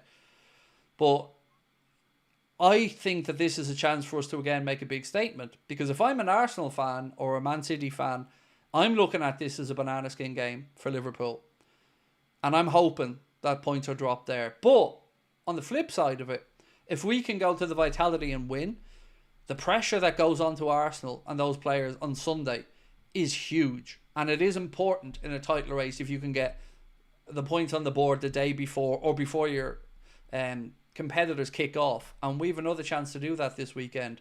So I hope that we can go and do it, because it will send a big message and put a lot of pressure on those Arsenal shoulders on Sunday.